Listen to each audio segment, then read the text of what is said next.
Muhammadu khairul wara man jana mumbashira shauki lil khairul bashari al-Yasimi Iliatohare Al-Mustafa min mundore Atohiril mundore Yazdadu shauki kulam Ayan duraku baniya mama. أعوذ بالله من الشيطان الرجيم. بسم الله الرحمن الرحيم. اللهم صل على محمد وعلى آل محمد كما صليت على إبراهيم وعلى آل إبراهيم وبارك على محمد وعلى آل محمد كما باركت على إبراهيم وعلى آل إبراهيم في العالمين إنك حميد مجيد. وبعد السلام عليكم ورحمة الله تعالى وبركاته. السلام عليكم الله سبحانه وتعالى في كما شيطان تورما ولا دم من فلان في أما دم الله سبحانه وتعالى تبارك ما أصلك على كربك صلى الله عليه وسلم wala nyuma ndondo Allah subhanahu wa ta'ala ya nyina ve kwanga ke nyuma ndona wi ansa alaka sallallahu alaihi wasallam ka nyuma sara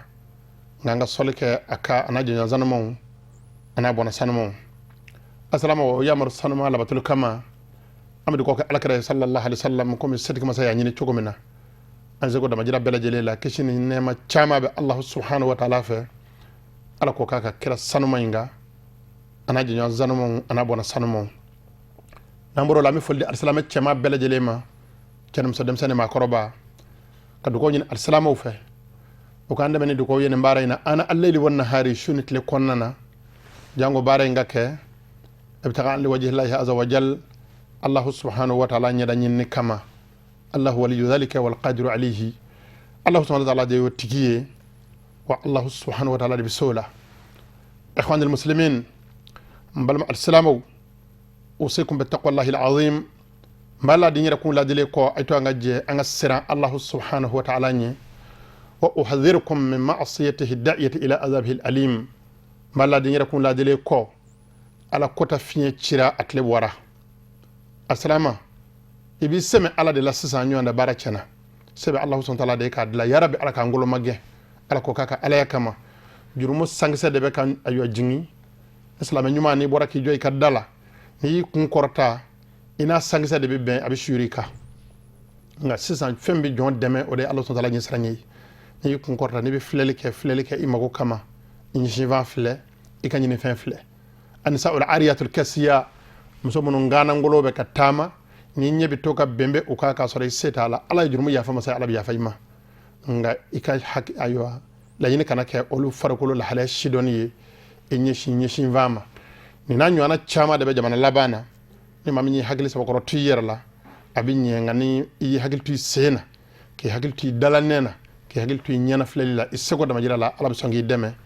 ya rabbi alaka kaka ala kama kaka alaka bana bona baraka kama alaka ndeme fanga balu allah subhanahu wa ta'ala na kiraka ayo jen kono ala ko kaka ala kama wa alamu waffaqani allah wa iyyakum sawaba assalamu wa mafa akadon be ala deli alaka ambe sababa ma anga keta ananga fotala أننا بإذن الله سبحانه وتعالى جلسنا في المرة الأولى و50 نيازق لي على كجيكونو سكيشن بدورن كلنانا وما زلنا في باب السجود السهوي هل بيعمل نين سجود بوندا دلا لقدر تيجي أيوة نين أيوة دكوني دمادو من سبع بيجي أيوة تامنو من سبع نين سجود كونغا هل بي أمبو دلا كو ولا أرسلام فرما جما كليه انتبهوا له أرسلام وعيا هجل السبقرات توب ماينا كاتشسري yango kasaka famu choko nyumana haythu sabata anhu sallallahu alayhi wa sallam kadaka sabataka al-kiraba ma kishin nema be al-kirabaka anna al-fiqha afdal min al-ibadati asabatira aywa al-kasatuma ka puma kauna afamuna ka puma kauna ka fako kanyeshi kalama dine kalama kerngara yana fiqhu kala dine famu choko nyuma allah subhanahu wa ta'ala batu choko nyuma sharia shidon ka nyishi oma ko de aywa kafsa ala yoro ana kira yoro katame hal ala yara batoka ni wato wati di kitabu yatalama ni wato wati di aywa wala daw lamenima telela arajola yen musaka do o dafe o sarakati de fanga ka bo o wati de kafsa Allah ta'ala yoro ka tɛmɛ an bɛ ka waati baden minnu di an ka nafila wurudiw ma ka tɛmɛ an bɛ ka waati baden minnu di ayiwa nafila baara wɛrɛw ma an ka hakili sabakɔrɔtɔ nin de la laseli ye nin de ye ni pana nin de kunna tɔ bɛɛ bɛ ɲaami n ye si t'a la bilen f'i k'a daminɛ yan de sariya kalan k'o sidɔn ka sɔrɔ ka baara sigi kalan kan al-ilmu qabla al-amal kalan bɛ kɔn baara de ɲɛ ni sera k'i cun baara ka ten ka sɔrɔ a sidɔn tɛ yen e yɛrɛ t'i yɛrɛ tɔgɔ dɔn wa maa t'i tɔgɔ dɔn o tuma hakili ɲuman bɛ ala fɛ ala subahanahu wa taala k'o di an balima alisilamɛw ma alakira kɔni m'an nɛgɛ alakira ba m'an janfa alakira sasuma nanden ye tuma min na ni makan gɛlɛyara ni ala fɔnisiriyara ma k'a ka hijira ka taa madina n'a nana ni madinakaw y'a kunbɛn bɛ tarhabi k'u tɛgɛ jan ko mamadu an kun bɛ min ɲini ala fɛ nin dɔ i bisimila i n'an bɛ ku alimadina madina tu ka dugu kɛra emhuru ta ye alikalamu kalamu ka kuma ye emhuru ta ye i ni maa tɛ kuma sama ya ni ko min an ko tɛ an ka kan ka mun kɛ a ye dugukolo de ɲini u fɛ u ye dugukolo d'a ma a y'a ka misiri jɔ ka sɔrɔ k'i sigi alakama misiri de kɔnɔ ka alakama dɛbɛ da ka mɔgɔw kala kuranɛ hijibu yɔrɔ la ka kuranɛ fɔ mɔgɔw ye ka sanumanw fɔ mɔgɔw ye ka sariya kiiti tigɛ mɔgɔw ye ka adamadenya segin a minɛnkɔrɔ kɔnɔ komi ala b'a fɛ cogo min na a fatura k'a to ten de ni kɔse kɛra ɲɛse ye asilamɛw anw de y'a kɛ ala taala y'a seere alakira sasama m'a kɛ o tuma an k'a daminɛ kalan na o de hɛrɛ ka bɔ a sabatira ka bɔ abdulahi ibn abbas ma ko alakira b'a ko sallallahu alaihi wasallam ko faqihun fiqhu dɔn b'a kelen a cɛma walima a musoma silamɛ cɛ dɔ min bɛ fiqhu sidɔn walima silamɛ muso dɔ min bɛ fiqhu sidɔn ashadu ala shaitani min alfi abidi ko ka gɛlɛ shaitani kan ka tɛmɛ ala bato jɔn maa ba kelen kan basabu a b'a dɔn ka ni muso in balonen to musow ni ɲɔgɔn cɛ musow bɛ sira ye ka nin balonen to ni cɛ in balonen to cɛw ni ɲɔgɔn cɛ cɛw bɛ sira ye o tuma o muso in n'o cɛ in de ko ka ko a ye ka tɛmɛ batokɛla cɛ ba kelen kan basabu batokɛla in kɔni min ye cun bato kan k'a sɔrɔ a t'a ɲɛ dɔn o t'a ka sɔgɔmada baara bɔ a bɛ don o la dɔrɔn k'o ɲɛ k'a yɛrɛ la dama ka taa ka ci fɛ nka ni kalanba n'a gɛrɛla o la kala de bɛ kɛ hijabu ye a n'o ni ɲɔgɔn cɛ o tuma silamɛw a ye to an k'a daminɛ kalan de la n'an y'a daminɛ kalan la o de ye fura ye o de ye kɛlɛminɛ ye ka don an ni sɛtani ni ɲɔgɔn cɛ alakira ko li anna man tafaqaha fi diini ko an k'a dɔn k'a fɔ ko alakira sasuma ka hadisa in kɔrɔ ye an k'a dɔn k'a fɔ ko ni maa min n'i ye ayiwa diinɛ kala ka sidɔn k'a faamu cogo ɲuman na addahu dhalika ila ibadatillahi o de bi ayiwa kɛ sira ɲuman ye a tigilama ye ka taa alahu subhanahu wa taala batoli ma alal wajhi l matlubi l hasani ɲɛda ɲuman min ɲinina i fɛ k'i ka seli kɛ ten i b'a kɛ ten i b'a sɔrɔ ne kɛra alimami ye ka bila mɔɔw ɲɛ i ka seli bi surunya wa i ka seli bi cɛɲɛ a bɛ diya mɔɔw la o de la anw y'a mɛn an karamɔgɔw fɛ ne ma d'a la ko a kuma sera anw ka alimamiw ma ya ka caya an bɛ hakɛto ɲini an faw fɛ ko n'i b'a fɛ ka maa ka dɔnni dɔn k'i b'a bila i ɲɛfɛ ka seli a nɔfɛ ko n'i ye dɔnni b'a bila ɲɛfɛ ka seli a nɔfɛ a ka seli fiɲɛya hakɛ a n'a ka seli timiya hakɛ ko a ka dɔnni bɛ dɔn o de ye o tuma ja k'i jɔ arakan kelen na k'i bɛ bakara kalan ni mɔɔw ye basabu k'i kalan k'a kɛ k'i bɛ se kuranɛ kalan na bida de ye min daminɛna an ka jamana laban na dɔnni sidɔnbaaw t'a sidɔn a dɔn ko alakira sasama ko n balimakɛ e bɛ mɔɔw ɲɛ i bɛ ka seli ni mɔɔw ye maa saba de b'i kɔ maa fɔlɔfɔlɔ a dɔn ko cɛkɔrɔba kɔrɔ b'i kɔ min n'a farikolo tɛ se dɔli damatɛmɛ kɔrɔ a dɔn ko magotigi b'i kɔ maa min n'a mago b'a la sisan n'a tilala seli la a bɛ taa ka mago la a dɔn ko banabaatɔ b'i kɔ maa min ni banakɛmɛ k'a tɔɔrɔ nka o dɔnni bɛ ala de la o dɔn tɛ e la o tuma n'i jɔra mɔɔw ɲɛ ka n'i yɛrɛ kun ka fanga hakɛ n'i ka kɛnɛya hakɛ lajɛ ka seli di o hakɛ fɛ i bɛ seli di kɔmɔw ka hakɛ de fɛ nka kalan de b'a se maa ma ni maa min ye seli kala k'a sidɔn a bɛ seli di de ala k'o k'a ka di cogo min na a b'o cogo kelen la ni maa min ye sun kalan k'a sidɔn cogo don ni maa min ye jaga ni hiji kalan k'a sidɔn o cogo kelen don foyi ma siren dɛ fo kalanbaa ɲuman taalen hiji kɛnɛ kan mɔɔw bɛ bɔ o nu ma a yɛrɛ b'a kɛ ka ɲɛ wa mɔɔw bɛ bɔ a nu ma ko mana yɛlɛma cogo o cogo lahalaya mana yɛlɛma cogo o cogo n'a sɔrɔla mɔɔw tun bɛ jigin tile fɛ ni avion jiginna n'a ye kɔrɔ fɛ su tɛ ko maa ni dɔnfɛn cɛ a b'a daminɛ o kɔrɔfɛla in de la komi alakira y'a daminɛ cogo min na nin de ka kan ka kɛ nka ka soli ni mɔɔw ye d'a ma ka nafolo mugu ta d'a ma a musokɔrɔba y'i labɛn i bɛ taa kɔrɔ fɛ cɛkɔrɔba y'i labɛn i bɛ taa kɔrɔ fɛ k'i muso kɔrɔmuso wele walima a dɔgɔmuso wele i labɛn tanti i bɛ taa kɔrɔ fɛ a subhanallahi ka mɔɔw cɛ d'a ma ka n'u jɔ kɛnɛ kan mɔɔw jɔlen kɛnɛ kan waati min na u bɛ sɔrɔ k'u jɔ ka ɲininkali kɛ ayiwa agencew ka karamɔgɔw la ko yala an b'a kɛ cogo di o karamɔgɔ yɛrɛ b'i kan ja olu ɲɛfɛ k'ale bɛ n'olu ka hiji dilan e ni ala cɛ i bɛ se k'a dilan o yɔrɔ la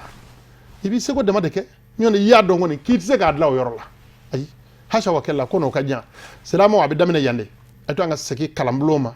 k'a kalan k'a sidɔn ka sɔrɔ ka taa a baara kɛnɛ kan ni sera baara kɛnɛ kan i wasalen bɛ se ila fi alibi sey wa bi minge abibe Allah subhanahu wa ta'ala ma wajaza'u dhalika aljanna kala ma kele ka kala ke ka soroka batoke sarafo to la fa aljanna bar saba bi minge ala ko aka minge abode ke wadu lahi ghayru makzubu ala ka laydu tingalo digiya Allah subhanahu wa ta'ala man laydu dima ko karsa keta ne ala bode fe wallahi la ilaha illa huwa ni saraka kete ala be fendi me ka batote mimbo ngani yisi ke bolo dai seka ka ka ira takke tugola Allah subhanahu wa ta'ala mutakabbiru masami do aka bo ayere bolo ka bakolo dum makolo tigido ati sira ko konye bona daba de mana soro cogo bona daba de mana fanga soro cogo kuma do abetoka sira Allah banye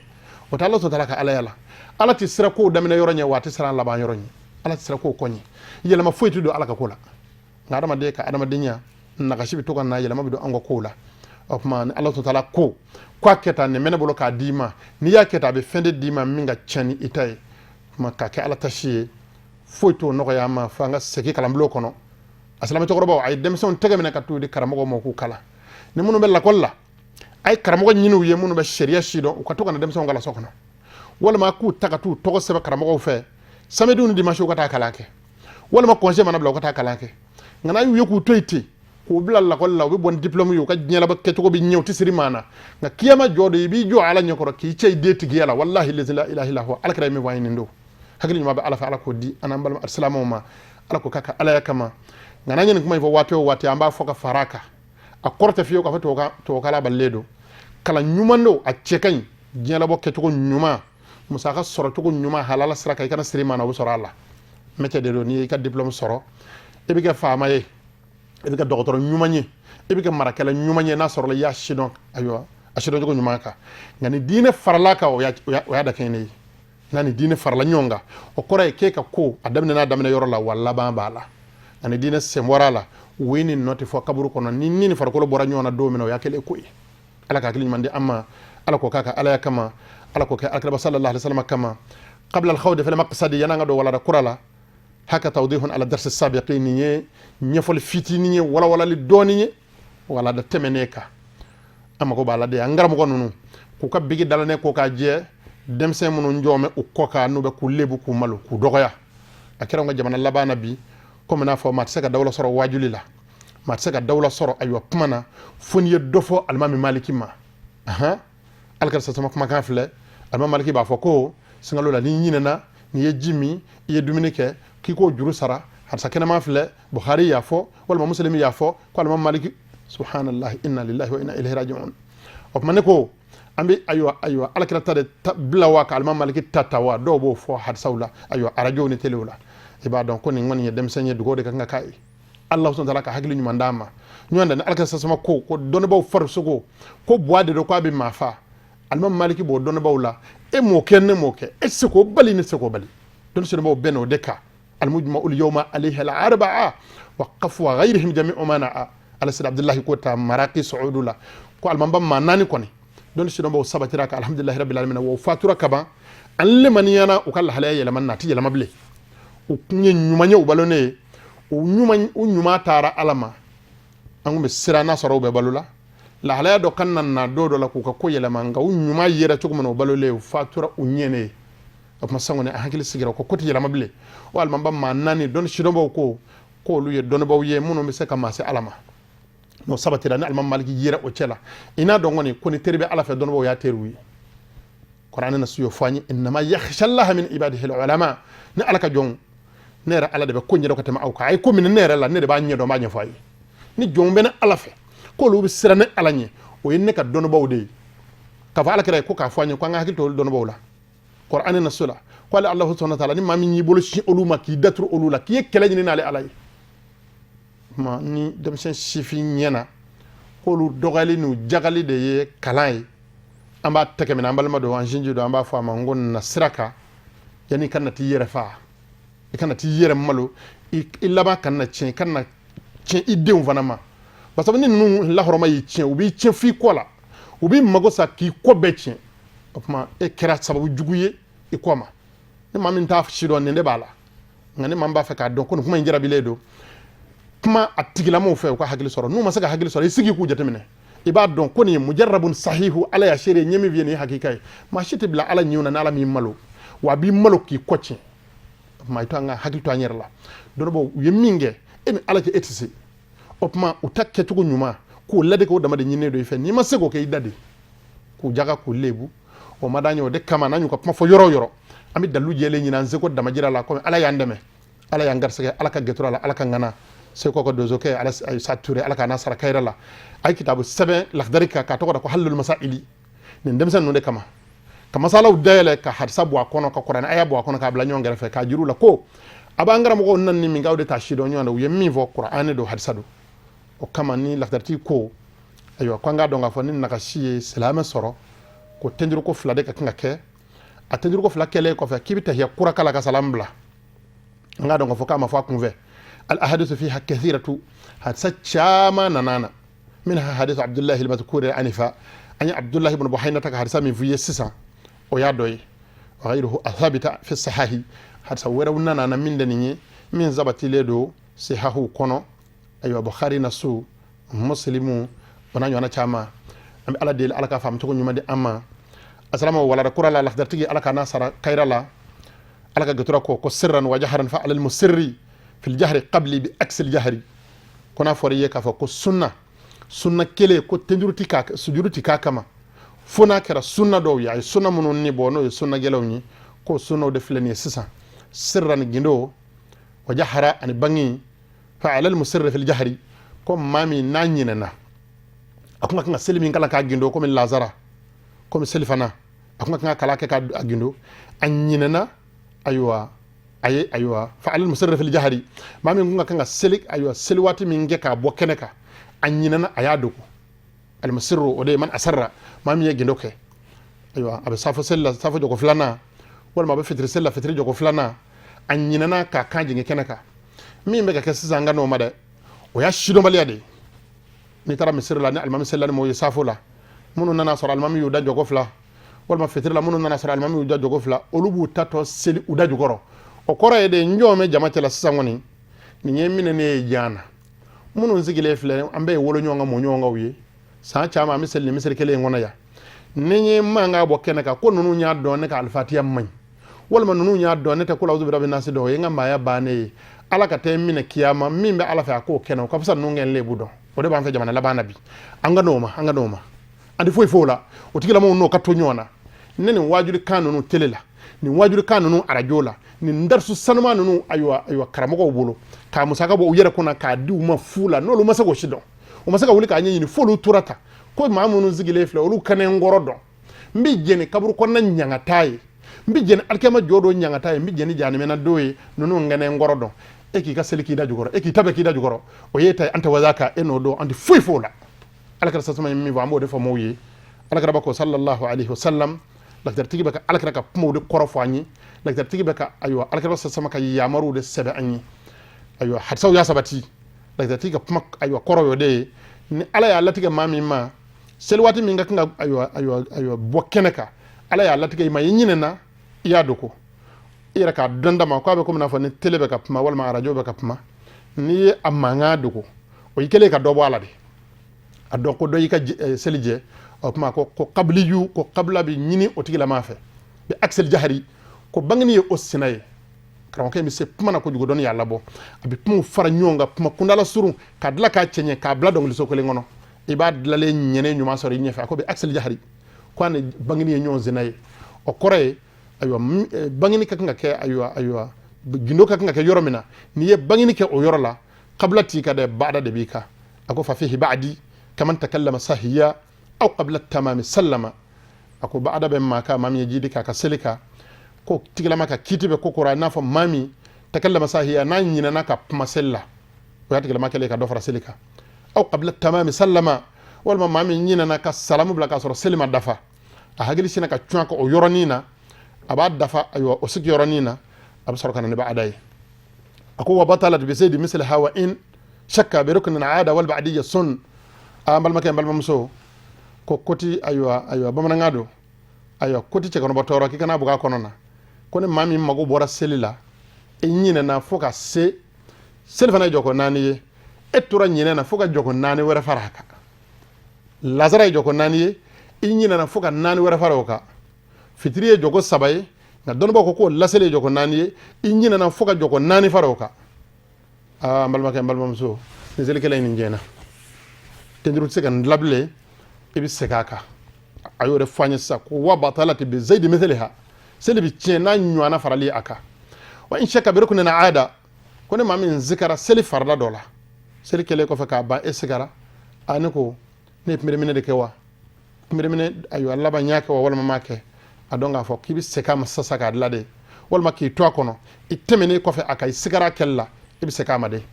o farda dila chokoy wal ba'diya sun isikile ko fa amaka dila adonga fo kono ko do farla selika imma iye korole minge akunga sora tiena ima ke koy iye tanaga segi minga o fara do farangay wal ma korole akungera yere de koy nga adama de hakili de yisora yinyina itlala ka kura ke ka faraka wa yere ya do ko do faralaka anyine do tikila ma fe aka baada sujudu ke tabti ka puma abe famu kono ka foko sunna kele sujudu ko kama fona sorla sunna gelendo min zab ayo angera kabo alakara sallallahu alaihi wasallam abdullah ibn buhayna taka hadisa ya sabati anyi ka foko alakara sallallahu alaihi wasallam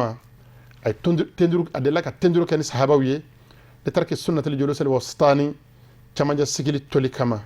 rawahu shaykhani imam bukhari ni imam muslimin lakali aya jira na fana ni jidi danganira mawma yoro atigila maka kitiye baada keli mami mana bangini kay gindo yoro la aka kitiye baada keli aywa otigila ma fana aka donga fo ko gindo ni jidi ni ufla da nyongoro aywa iba donga fo ni bangini kay gindo yoro la doro o do de farale aka o to kele do fana ako ka fiye ko kuma ta seli doy hadsa fala bina fiye kuma shi ta seli doy foni mako jora aywa kuma mina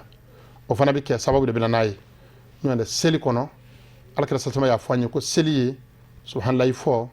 allahu akbaru an qur'ana kala hasa kana man nasibina jira ila o kama ko mami nyina kapma atigala may do fara selika aywa abi nyini afa aka bada sujudu ke o to kele do ni mami nyina na seliko fo seli nywana wara fara laka nimbe fama ka puma kono puma nun zikili ya anve ka khulasa di nyoro no ngam mise kosebe faka tanaga sai assalamu tulola kengar le yana ambaw amma ko bala ka do aljina na akon mbende ta ka telefon kono ka da kunya vafe aka ne mbla misigi nunu nona ay to ka ne mbla zikru duma nunu nona na tanaga sekira ka chaya abi sabati du sukuna opmani do na seli kono Allah ta'ala sanama akat ko nyuma be no yima o to ko kele do Allah subhanahu wa ta'ala ka be sababa ma aya jirana ka fo ko ni mami nas sikara aywa dogomani aywa chamani nyonje wala data menena yo fo anyi kwati gelama yabini alal yaqini abaka aywa seli jo danganiya de ka aka bo sigala pew mbe jogo flala wala mbe jogo sabala aka flay mbe sabala wala mbe nani na aka sabay ni tlala aywa baadake hakiri nyuma be Allah subhanahu wa ta'ala fe ala ko di anambal ma assalamu ma ala ko kaka ala kama ala ko ka alakira sallallahu alaihi wasallam na bona kama assalamu fi ko kala jaku ya ble ni mam nyene wala dan nun vle iba donga fo ko ketuko shitala ka fo ko mabenin ta seveti ka tatte mo nofe ka saka don ka sorla aywa ima kala emi mako do ala malma ka gele fo ka fa ka gele ma min nyine do anve angan chesri ka mako do kalala nanya mako do kalala mbet lemina wasailu at-turq ila al-ilmi ila talab al-ilmi don munu sira munu be madame don nyinni na chayara bi fuka fa chayara nga hakili sab ko to ala dama anga kafe dama ni kira kalafe sisa ngoni ibasoro ma be sega na folo amin na sigi karamo ko ni karamo bismillahir rahmanir rahim bi bolli bigi de ya no fe nga bi telephone be munu nga arisire makka no ko tamen no ko yaka at telephone yoru ti sahal war nyena mana iba sanga blay koro karamo mana fefe voy teme do gwaza sisa an deme do gwaza be askal deke wallahi ala ya shere an bo keka chaya hala da hega do an be askal deke karamo fe nyen ngita bi nyi ki karamo ya sabe wal me nyen ngita bi nyi aywa ke ere ya sabe ni nyora ni man nyora vamu anye fonde ka telephone de la ka dama ka sigi minti bisaba ere kele ngonna amana jefe wo ka beta ambulo dugutla ma fe ka soroka na nda ka da angu yan va fe ka shika lame iba donc don ko ni asolite mo go nyoda folo ni kala no ngunjoro kelika obi hijira de ka daga susu ka basi susu ka labe ka kambe di umuso nu aywa udiwni umasa uma ka ta yela ma okara mo fe do ko muso de ta ka ta yela ma nu muso e kala yoro la ko nane do ni kala ki fe yella blandara ngani kitabu kura do ni man nyoro ine nyoro invamu ubi se kana yela ma okama iba do kongo le jara fo ka fa jara a jago jugo yere de yato on de sara fin bela ambi ala de deli ala ka hakili mandi anambal assalamu ma ala ko kaka ala kama mimi famana korfa labana qaida do be feko tigo fe ko ashakku fi nuqsan ka tahaqquqi ni sigaran na kashili konina oni daga ne da kilini balma ke balma so hakil tola kamini mana siga doro kan ne ninge imake akorowe opma be dila tugo mina anyi fori ya dlati ayo abdullah ibn mas'ud ka hadisa o daluye alkara sama ko idha shakka ahadukum fi salatihi nim hun mandeu na dola kelen zikara aka seli kono falyataharra sawaba kwaka sababa biskiya minake okora yare mana dammina ko de sababa yede akaka bara jo oka falyutimma alayhi ka bara indafa oka humal yasjud sajdataini o kofa ka soraka sujudu flake aywa atlale kofe muttafaqun alayhi imam bukhari ni zabati imam muslim ni harsa zabati wallahu subhanahu wa ta'ala ajra wa a'lamu allah subhanahu wa ta'ala de badon alaka ni vamu nyumadi anambal ma alislamu ma alako kaka alaya kama alako ka alaka sallallahu alaihi wasallam na bona baraka kama barakallahu li wa lakum fil qur'an al-azim wa fi hadith nabiyhi al-karim innahu huwa as-sami'u al-alim ربنا أتنا في الدنيا حسنة وفي الآخرة حسنة وقنا عذاب النار سبحان ربك رب العزة أما يصفون والسلام على المرسلين والحمد لله رب العالمين محمد خير الورى من جاءنا مباشرا شوقي للخير لبشر الياسمي إليا توهاري المصطفى من مندوري أطهير المندوري يزداد شوقي كلما أيان دراكو بنيا ماما